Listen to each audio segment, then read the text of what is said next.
Telling people to study more does not necessarily help. In some cases, it might actually worsen their performance. Taking notes, so vital. But most students who do it haven't learned a very simple rule.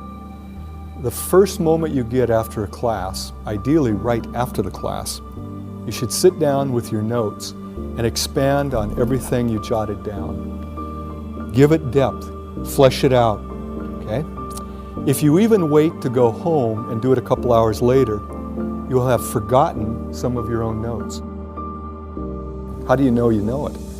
If you can look at it, go to the next one, read it, and then stop and go back to the one before. Look up in the sky and in your own words, say what that was about. Yeah, you know it. Now, a lot of students don't realize how much we're controlled by environmental cues. Get a little lamp and it becomes your study lamp. So if you have to study in your bedroom, turn on the lamp and start studying.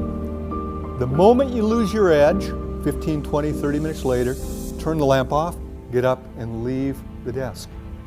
What you're training yourself to study while seated there. And it becomes increasingly automatic, as did the raising of the hand. You sit, turn the lamp on, and you're ready to go. It's like magic. Your brain has to be focused to be really studying, not time sharing back and forth. The more active you are in your learning, the more effective. And yet, increasingly, I have students who think studying is reading it over and over, and they're going to have some magical thing where they suddenly understand it and remember it well. First, you have to decide, what am I learning? Is it a concept or a fact? Okay? Understanding the name of a bone is a fact. Understanding what it does in the body gets into a concept. Okay?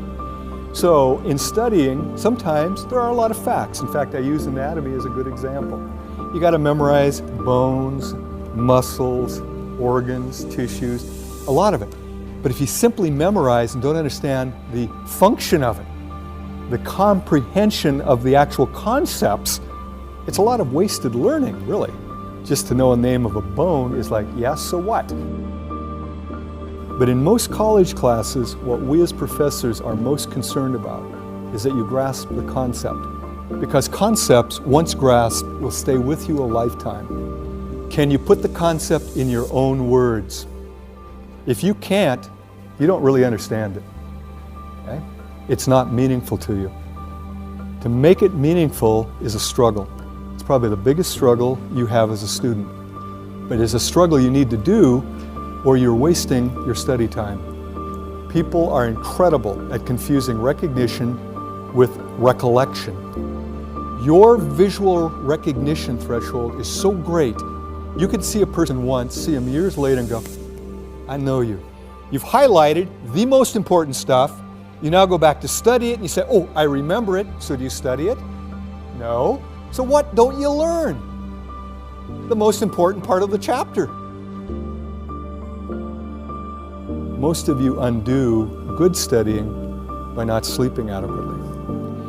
We're not sure exactly how, but there's something going on. It involves the hippocampus. It involves the storage from a transitory long-term memory to a permanent, what we call consolidation. But we're getting increasing evidence that that consolidation process is dependent on rapid eye movement sleep, which if you're an adult happens about every hour and a half once you fall asleep. If you're not getting a good night, typically around 8 hours, you're not getting enough REM. What you've studied doesn't become permanent. And I can tell you there are studies that show simply by getting better rest, some students improve markedly in their performance because their brain now stores it a lot more efficiently. By the way, if you know anybody with sleep apnea, the biggest thing they'll tell you is, I can't remember anything. My brain's shot. It's like my memory's gone. Yeah, it is, because your REMing isn't happening, because you wake up so often and you can't consolidate and store permanent memories. Here's the funny thing. There's no money to be made by telling people to get more sleep. So you don't hear about it on TV. Sylvian isn't telling you to get better sleep because they don't make any money. I tell students and they go, yeah, that's nice, but they continue to use their time for other things.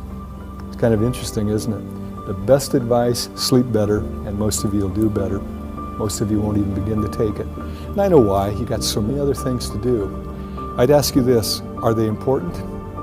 Is studying and learning the most important thing you're doing as a student? If so, maybe you need to give up some of the other activities. I have students tell me, I don't have enough time. There's 162 hours in a week? We all have the same amount of time. Marty has no more nor less than anybody in this room. The real question is, what do I do with my 162 hours?